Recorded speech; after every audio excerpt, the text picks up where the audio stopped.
Salut mes bulles d'amour, je suis très contente de vous retrouver dans cette vidéo. Ça faisait un moment que j'en avais pas fait une. Alors voilà, nouveau cadre, nouveau lieu de vie, nouvelle vie même, en général. Dans cette vidéo, justement, je vais parler de cette nouveauté dans ma vie, d'avoir réalisé un de mes rêves. Je vais faire un bilan sur ce rêve que j'ai réalisé, que j'ai concrétisé. Par quoi je suis passée? Qu'est-ce qui s'est passé? Comment j'ai dépassé? Tous les aléas qu'on puisse passer parce que de l'extérieur, on a l'impression que c'est tout beau, tout rose, hein. De l'intérieur, c'était pas comme ça quand même. La réalité, c'est pas juste que du tout beau et tout rose. Mais j'ai vraiment envie de partager ça.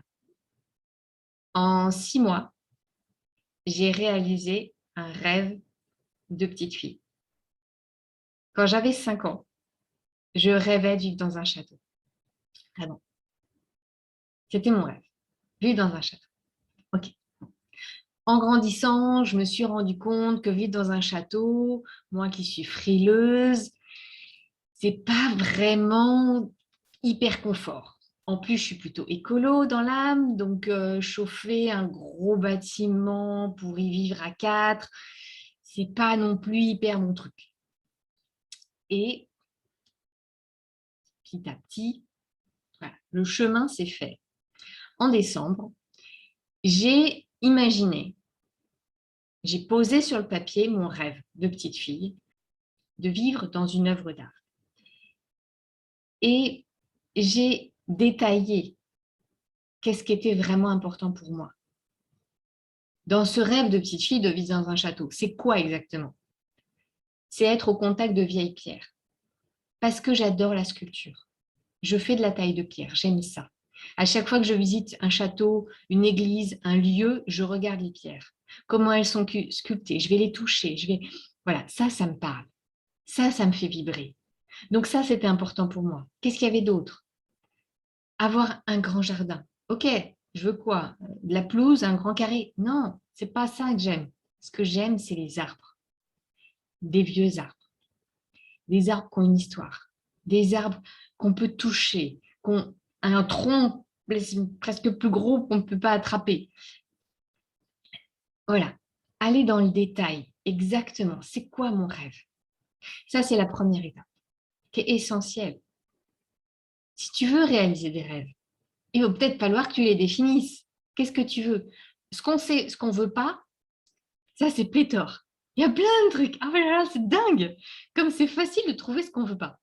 Mais quand il s'agit de trouver ce que tu veux, vraiment, ce qui te fait vibrer, je ne sais pas toi, hein, mais moi, ça n'a pas été si simple que ça. Donc, la première étape, ça a été vraiment ça. Ok, j'ouvre toutes les portes. C'est quoi exactement mon rêve? Qu'est-ce que je veux? Et pour que ce soit encore plus tangible, j'ai fait des collages. J'ai dessiné. J'ai écrit. Voilà, pour vraiment que ce soit plus concret. Et puis après, il y a eu une phase. Ça, c'était en décembre. Il y a eu une phase pendant 2 mois où ce travail sur mon rêve, il a cheminé. Et clairement, j'avais une peur grosse comme ça qui me disait non, tu peux pas y aller. Non, tu peux pas y aller, laisse tomber, abandonne. Et je voulais avoir un château, une grande maison, mais en laissant mes enfants sur le même lieu de vie, parce que j'avais une peur énorme de sortir ma fille de son école. Parce que ma fille est hypersensible comme moi, qu'elle a développé une dyslexie parce que ça ne s'est pas bien passé au CP. Bon, pas tout à fait comme moi quand même, parce qu'elle a eu une maman qui était un peu plus attentive et qui a eu des meilleures ressources que la mienne, parce que la mienne aussi elle est attentive, hein, mais c'est juste qu'elle n'a pas été très très bien accompagnée, elle ne savait pas faire. Voilà, elle a écouté le premier qui est venu et il ne lui a pas dit des trucs très sympas. Genre, c'est de votre faute si votre fille elle est malheureuse. Génial, exceptionnel. T'es psy, toi? Bien sûr. Et comment on fait, hein, à part culpabiliser ma mère, qui du coup s'est retrouvée un peu embêtée pendant 20 ans. Hein, voilà. Non, et en 15 jours, j'ai pris ma fille, je l'ai changée de système scolaire. Déjà, j'ai fait un diagnostic auprès de professionnels pour être sûre que ce n'était pas juste moi qui renvoyais un truc négatif sur ma fille ou quoi que ce soit, qu'elle avait réellement un espace qui n'était pas heureux et propice pour lui apprendre à lire et pour lui apprendre tout ce qu'elle avait à apprendre à l'école. Donc, je l'ai changée d'école. Je l'ai mis dans une école Montessori, puis après, elle est passée dans une école Steiner. Et cette peur que j'avais autour de ma fille sera malheureuse dans le public, il faut absolument que je la laisse dans cette école-là, elle était grosse, comme ça. Et clairement, cette peur, elle m'empêchait totalement de réaliser mon rêve. Donc, la première chose qu'il a fallu que je fasse, c'était de m'attaquer à cette peur. Et pour ça, faut transmuter nos peurs, aller au-delà de la peur. Ne pas rester dans la peur, mais aller regarder le message qu'elle a pour nous. Bon, c'est tout un apprentissage, mais ce n'est pas forcément long et compliqué à faire. C'est assez simple finalement. C'est utiliser notre cerveau préfrontal pour observer nos peurs et pas être dans la réaction de fuite. Moi, c'est fuite. Il y a 3 réactions au niveau du cerveau mode survie, d'accord, le cerveau reptilien. C'est la fuite, rester statique, figé, voilà, et l'attaque. Dans le cas présent, l'attaque n'aurait pas servi à grand-chose. Rester figé, c'était un peu ce que je faisais, hein, voilà. Ou l'évitement avec la fuite. Hein, voilà, c'est le choix. Voilà. Et donc, pour faire face à nos peurs, la première chose à faire, c'est d'utiliser notre cerveau préfrontal et plus celui qui est en mode survie. Donc, aller regarder réellement, ok, c'est quoi, de quoi j'ai peur. Définir exactement de quoi j'ai peur. Et puis après, une fois que j'ai bien défini de quoi j'ai peur, le transmuter. Ok, c'est quoi le message qui est derrière? La peur, c'est comme dans une voiture. C'est le voyant qui vous dit il n'y a plus d'essence dans la voiture. Ça ne vous dit pas arrête la voiture tout de suite. Ça ne vous dit pas vas-y, continue, de toute façon, c'est pas grave. Ça ne sert à rien de minimiser la peur. Quand tu n'as plus d'essence, tu n'as plus d'essence. Donc il faut continuer. Et c'est pareil, ça ne sert à rien de taper sur la voiture parce qu'il n'y a plus d'essence. Hein. Non, le message, c'est d'aller à la station-service. Et bien là, voilà, ma peur, c'était ok, c'est quoi le message qui est derrière?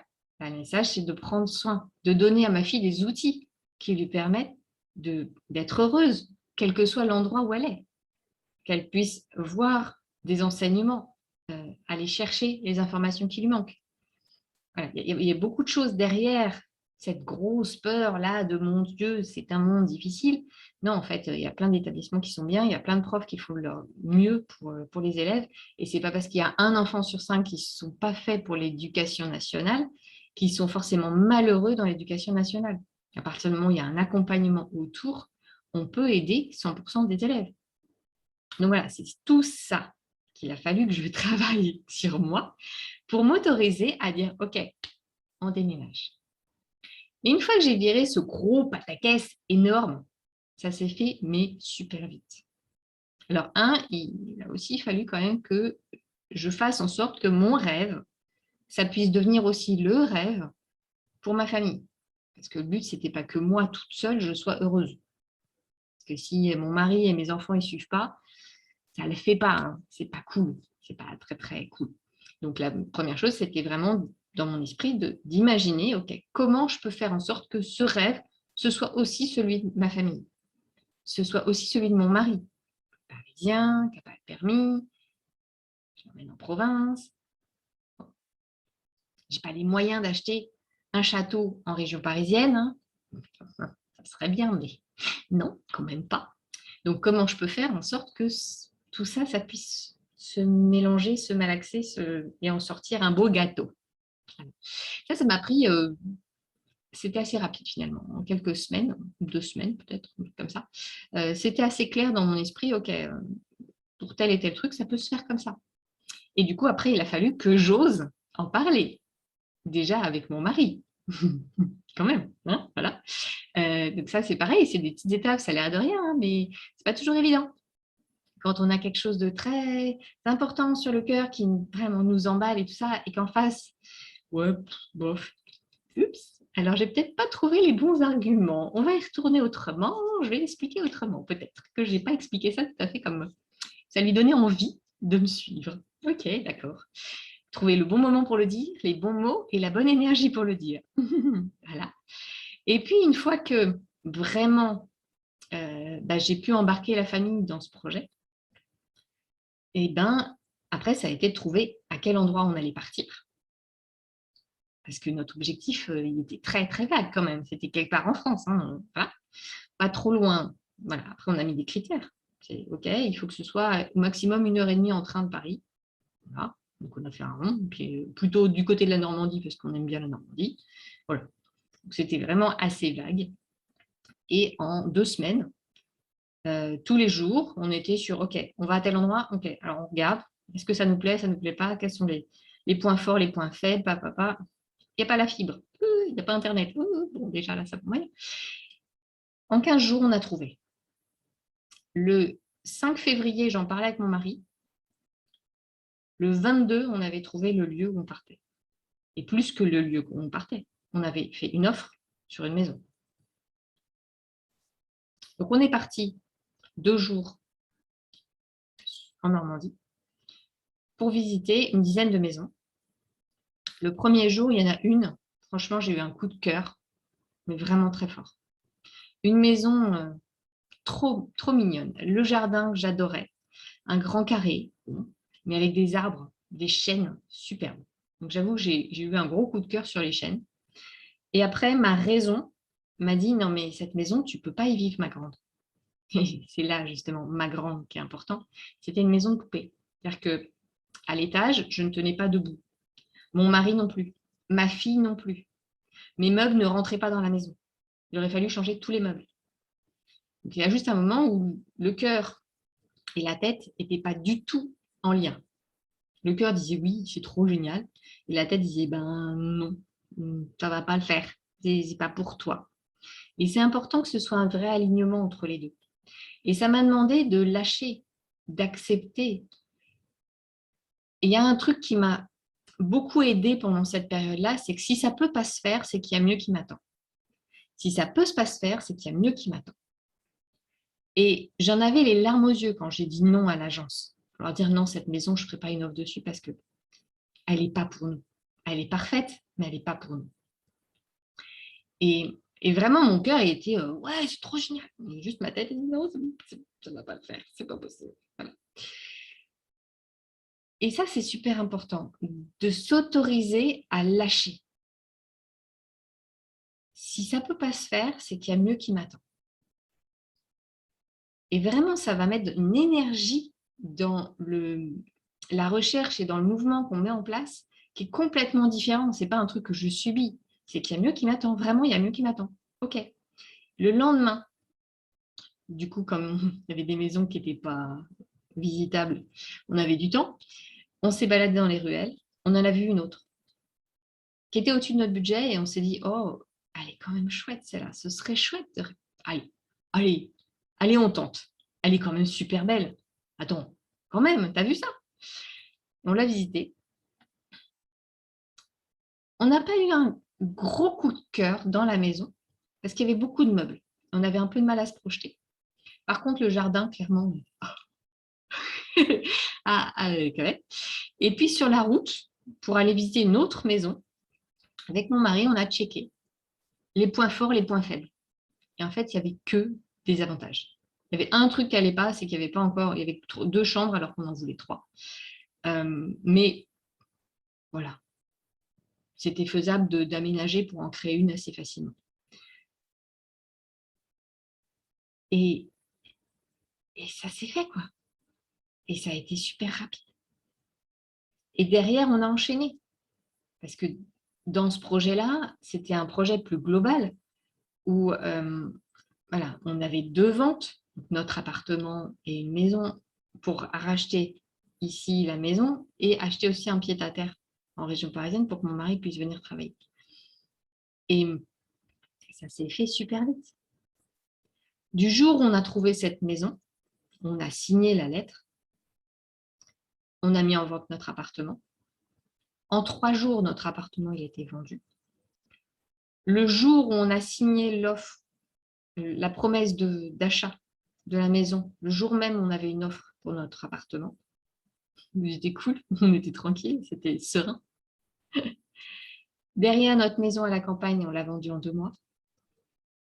On a trouvé très rapidement, une fois qu'on avait signé la promesse de vente de notre maison, on a trouvé en 2 visites, on a trouvé l'appartement qu'on voulait, en sachant que voilà, des appartements studios à bas prix en région parisienne, toujours très, très bien. On a trouvé dans notre budget. On a trouvé vraiment dans les critères qu'on voulait, proche d'un RER, dans un quartier tranquille. Enfin, tout s'est fait nickel. C'était, on aurait demandé que ça se passe comme ça, on n'aurait pas osé, en fait. Voilà. Et alors, il y a des endroits où c'était plus compliqué, il y a eu de l'administratif à gérer, il y a eu maintenir sur la distance tous les échanges avec le notaire, avec la banque, les refus. Ok, cette banque-là ne veut pas. Bon, allez, c'est qu'il y a mieux qui m'attend après. Hein, voilà. Donc, on va chercher une autre banque, et puis encore une autre. Et puis, voilà, on a fini par trouver. Et, et c'est important de se motiver dans le chemin, de garder cet élan-là, et puis pas s'épuiser. C'est-à-dire que tout l'administratif qui a traité derrière une vente et un achat, c'est énorme. Et donc, il faut y aller doucement. Pour ce projet, on a fait 2 ventes, 2 achats. Au début du projet, j'avais choisi un notaire parce que je connaissais bien son mari qui était décédé et je me suis dit, bon, plutôt que donner mes sous à un gros notaire très connu, je préfère donner à un petit qui peut avoir plus besoin. Et puis, on s'entendait bien en fait avec ce monsieur, ça faisait des années que je le connaissais, donc un peu en hommage à ce monsieur, voilà, j'ai décidé de donner les 2 ventes, 2 achats à ce notaire-là. Et puis, ça se passait plus ou moins bien, je sentais que c'était un peu lourd. Déjà, il y a eu une promesse de vente qui a mis 1 mois et demi à être signée, on a trouvé ça très long, où la clerc de notaire ne nous a pas appelé directement, c'est passé par d'autres personnes qui nous ont dit qu'elle n'avait pas le bon document. En fait, on a perdu énormément de temps pour pas grand-chose.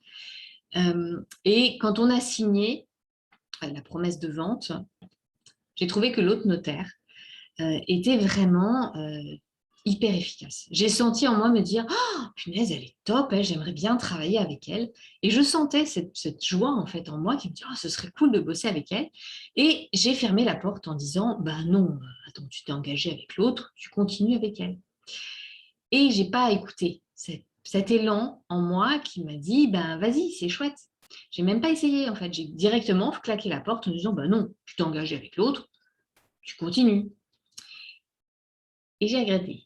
J'ai regretté parce que, bon, déjà, on a mis 1 mois et demi à signer la promesse de vente, mais derrière, il y a eu beaucoup, beaucoup, beaucoup d'échanges qui ne se sont pas bien passés du tout. Et que ça a été lourd, ça a été long.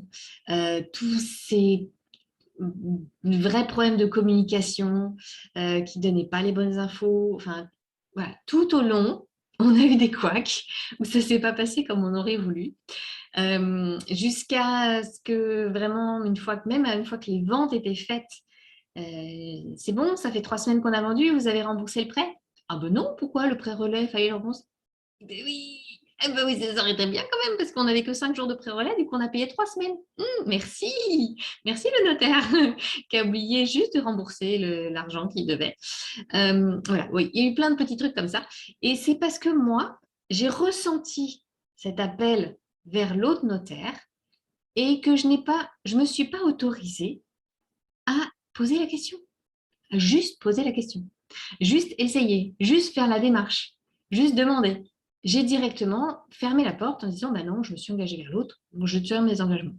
Mais en quoi ça m'aurait coûté de tenter en fait. Quand je vois toutes les emmerdements qu'on a pu avoir derrière, parce que du coup, on avait prévu une vente en chaîne qu'on n'a pas pu faire parce qu'il y a eu des couacs. Peut-être que si on avait eu un seul notaire qui était l'autre, bah, on ne serait pas passé par là. Donc, voilà, il y a quand même des endroits où, moi, où il y a des regrets, me dire, tu l'as senti le truc, mais tu n'as pas écouté. Donc, pour la prochaine fois, ben, j'apprendrai encore plus à écouter mes intuitions pour voilà, sentir quand ça appelle Dire, bah, pas fermer la porte, en fait, juste poser la question et essayer. Dans les autres moments où ça aurait pu être compliqué, où ça a été quand même un peu compliqué, c'était quand on a commencé les déménagements. Bah forcément, quand on se retrouve avec plein de cartons partout, 3 déménagements, donc vraiment, il a fallu, on a géré, je crois, 400 cartons, un truc comme ça. C'est un truc de fou, la quantité de cartons qu'on a fait. L'avantage, c'est que mon mari et moi, on n'aime pas vivre dans un lieu qui est plein de cartons. C'est vraiment quelque chose qu'on n'aime pas. Donc, très rapidement, en quelques jours, il n'y avait plus de cartons dans la maison. On avait déjà tout vidé les cartons. On y a passé certains temps. Mais on se sentait beaucoup mieux installé une fois que les cartons étaient défaits. Après, il nous manquait des meubles, des choses comme ça. Donc, il a fallu qu'on fasse rapidement les choses. Et ce qui m'a aidé dans cette phase de carton, de déménagement, de carton, de travaux, c'est d'utiliser une capacité que j'ai en tant que, mon mode de fonctionnement intellectuel, je dirais, où je suis focus sur les détails. Dans ma façon de voir, il y a 2 modes, hein. Soit on voit le général, soit on voit les détails. L'inconvénient de voir les détails, c'est qu'on est perfectionniste et qu'on voit tout ce qui ne va pas. Voilà. Mais j'ai appris à développer cette capacité pour m'en servir à bon escient. C'est-à-dire que je fais un zoom quand je vois un truc à faire, je le découpe en petites parties, en toutes petites parties, et je me focus que sur cette partie-là. Et je la fais au mieux que je peux. J'essaye plus d'aller à 100% de réussite, je m'arrête à 80% de satisfaction. Je fais au mieux que je peux sur cette petite zone, et dès que j'ai fini ce truc-là, je dézoome pour observer et célébrer. Dire, ah ouais, je l'ai fait. Par exemple, cette bibliothèque-là, je ne l'ai pas faite en une seule fois, parce qu'il y avait plein de cartons. Ben, j'ai fait étagère par étagère. Et à chaque fois que j'ai fini une étagère, ah ouais, c'est cool. Puis j'en fais une autre, puis après je réajuste, j'améliore, j'adapte. Tiens, ce bouquin-là, je préférais que ce soit à tel endroit. Mais ça, c'est bon. Accepter que ce ne soit pas la première itération qui soit parfaite. Me dire, OK, ce sera bon sur du long terme. Là, mon objectif, il est précis. Je m'arrête sur ça et je suis contente à la fin de ça. Pareil pour mon jardin, par exemple. J'avais une haie à faire, très longue, un grand jardin, un truc énorme. Bah, plutôt que voir tout ce qu'il y a à faire, qui est juste énorme, ou juste si je regarde tout ce qu'il y a à faire, clairement, je n'ai pas envie d'y aller. Enfin, zéro énergie pour y aller. Non, là, je réduis. J'ai même fait, je me suis mis un objectif de 1 mètre. Je fais 1 mètre sur cette haie. Je taille 1 mètre. 1 mètre sur le côté, 1 mètre au-dessus. Voilà. Et je m'arrête, je ramasse. Parce que ça fait, il y a quand même plein de feuilles, de branches et de machin. Je ramasse, je range, machin. Voilà. Et j'observe. Et en moi, c'est, ouais, j'ai fait mon 1 mètre. Et bien, en faisant ça, j'ai réussi à faire toute la haie sans m'épuiser, sans aller dans du trop et en étant satisfaite. Je me serais arrêtée à la moitié de la haie, j'aurais été aussi contente. Je me serais arrêtée au 1/10, j'aurais été aussi contente. Ça, c'est super important. C'est vraiment quelque chose que j'ai appris à faire petit à petit. Ça fait des années maintenant que je le mets en place et que je l'ajuste encore et encore. Parce qu'avant, j'attendais que ce soit fini pour célébrer, pour me dire, ouais, chouette, je suis contente de moi. Sauf que du coup, j'étais dans de la frustration et puis ça pouvait durer des heures. Et j'étais dans du trop et trop donné. Là, en faisant par petites portions, déjà, je ne m'épuise plus. En plus, le fait de pouvoir finaliser, ranger, enfin, je ne rangeais pas tout le matériel, mais au moins retirer les feuilles, tout ça. Du coup, je n'étais plus dans l'épuisement non plus parce que le taille-haie toute la journée, c'est fatigant. Donc, je pouvais poser le taille-haie, juste ramasser mes feuilles, respirer un peu, soulager mon dos. Ah tiens, j'avais des douleurs dans le dos.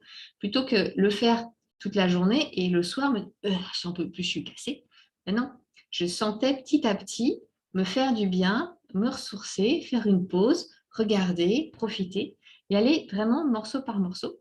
Et puis revenir le lendemain et revenir encore après pour finaliser, fignoler, pour ajuster. Tiens, 2 jours après, je me suis rendu compte qu'il y avait une branche qui était pas à sa place. Bon, bah, hop. Et c'est OK. Et c'est comme ça qu'on arrive à l'excellence. C'est de faire des petits pas les faire du mieux possible, initialement, 80% de satisfaction, et après, savoir qu'on va y revenir. Ça retire complètement la pression qu'on peut se mettre de réussir parfaitement du premier coup, et du coup, c'est fluide.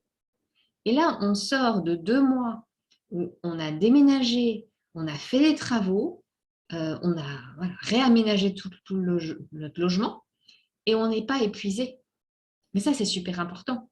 Moi, avant, clairement, j'aurais fait ce projet-là il y a 4 ans, j'aurais fini couché au lit sans pouvoir bouger, avec des douleurs partout, des nerfs qui se sont coincés, des machins, des trucs, l'ostéo, il n'en pouvait plus de me voir débouler à chaque fois que j'allais mal.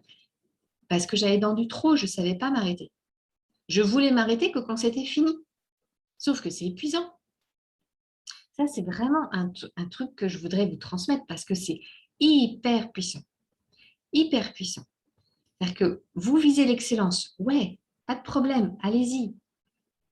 Par contre, vous y allez par petits pas. Et vous n'hésitez pas à y revenir. C'est comme ça que ça s'ajuste. C'est comme ça qu'on va fignoler, finaliser, à ajuster. Voilà. C'est comme de la glaise. Vous faites une première esquisse et puis vous y revenez. Et encore et encore et encore. Et ça, c'est puissant. C'est vraiment puissant. Et puis, vous y prenez du plaisir, quoi. C'est pas un truc qui est lourd. C'est pas un truc qui est difficile à traverser. On y prend du plaisir tout au long du chemin. Et c'est le chemin, finalement, qui devient du plaisir et plus l'aboutissement. Et ça, c'est chouette, parce que ça fait briller, ça fait vivre en soi vraiment ce sentiment de bonheur. Et finalement, peu importe le temps qu'on va mettre pour finir, puisque l'objectif, c'est plus d'arriver à la fin, mais c'est de cheminer, c'est de voir toutes ces petites étapes, c'est d'avancer sur ces petites étapes. C'est hyper, hyper structurant. En tout cas, ça fait un bien énorme. Ce que je retiens de cette aventure, c'est d'oser. 1, définir ce qu'on veut. 2, oser y aller. Et 3, accepter que le chemin, il n'est pas comme on avait prévu. Il va y avoir des endroits où nous, on voulait que ce soit comme ça et finalement, ça a fait ça. Et c'est très bien. Et c'est même mieux finalement. Parce que ce que nous, on voulait, on ne se rendait pas compte que ce n'était pas exactement ce qui a été fait pour nous. Donc, on a laissé faire et finalement, c'est encore mieux. On a trouvé un lieu de vie où on peut vivre sans voiture. En province, c'est rare. Il y a tous les commerces, il y a les écoles, on a toute une infrastructure qui est là, accessible, sans avoir besoin de voiture et sans transport en commun non plus. Là, pour le coup, il y en a peu. Mais peu. Donc, c'est fou. À partir du moment où on se met dans cette énergie et dans cet axe de se dire, OK, c'est OK. Les aléas, c'est OK. Tout ce qui arrive, c'est ce qui doit arriver. Et si ça ne se fait pas comme j'avais prévu moi, c'est qu'il y a mieux qui m'attend. Parce que moi, avec mes œillères, mes croyances, ma vision du monde, le peu d'informations que j'ai sur la réalité, j'ai un tout petit œil pour regarder ce qu'il y a là. Comment je peux définir ou être sûre de ce qui existe avec un truc qui est grand comme ça, qui a tout ça autour? Que dalle. Donc, il y a forcément peut-être beaucoup mieux ailleurs. C'est juste que moi, je ne le vois pas. C'est laisser faire ce flow-là qui nous emmène vers ça. Et à chaque fois que j'ai une résistance en moi, j'empêche, je bloque. C'est moi qui vais contre, en fait. Parce que je vais avoir des peurs, parce que je vais avoir des angoisses, parce que je ne vais pas oser, parce que je vais me tendre, me stresser. Je n'ai pas besoin. Je peux agir sur moi. Je ne peux pas agir sur le reste, mais sur moi, je peux. Et donc, agir sur soi pour lâcher toutes ces tensions et à laisser faire. On pose une intention, on donne une direction et on se met en mouvement quand même, on met des petits pas, quoi. Mais des petits pas, un pas à la fois. Il n'y a pas besoin de faire des trucs de géant. Et ça suffit. Et là, moi, j'en vois la manifestation, j'en reviens même pas. il y a 6 mois, je m'étais dit que jamais je pourrais déménager. Je suis à mon compte, c'est le Covid, j'ai pas un chiffre d'affaires génial. Eh bien si. Eh bien si, c'est faisable en fait. C'est faisable. Tout est faisable. Donc voilà, je ose y croire, avance et réalise tes rêves. Il n'y a que ça qui compte. C'est qu'au dernier jour de ta vie, tu puisses dire, ah, ça je l'ai fait. Ça a marché, ça n'a pas marché, peu importe. Mais tu as essayé. Il n'y a pas de regret. Super important, non? Bon, j'aimerais beaucoup lire sous cette vidéo. Qu'est-ce que cette vidéo, elle t'apporte? Comment ça vient te parler? Qu'est-ce que tu apprends sur toi? Quels sont tes rêves? Quels sont tes freins? Quelles sont tes peurs? N'hésite pas en tout cas à me mettre ça en commentaire là, juste sous la vidéo. Moi, je serai très heureuse de partager avec toi. Et je t'envoie plein de bisous et plein d'étoiles dans les yeux pour que tu réalises tes rêves. Si vous connaissez quelqu'un à qui cette vidéo pourrait faire du bien, n'hésitez pas à la lui partager. Et pour ne rien rater de mes prochaines vidéos, pensez à vous abonner à ma chaîne. En activant la cloche, vous recevrez les notifications par mail. Je vous souhaite une excellente journée, une belle continuation et à très vite.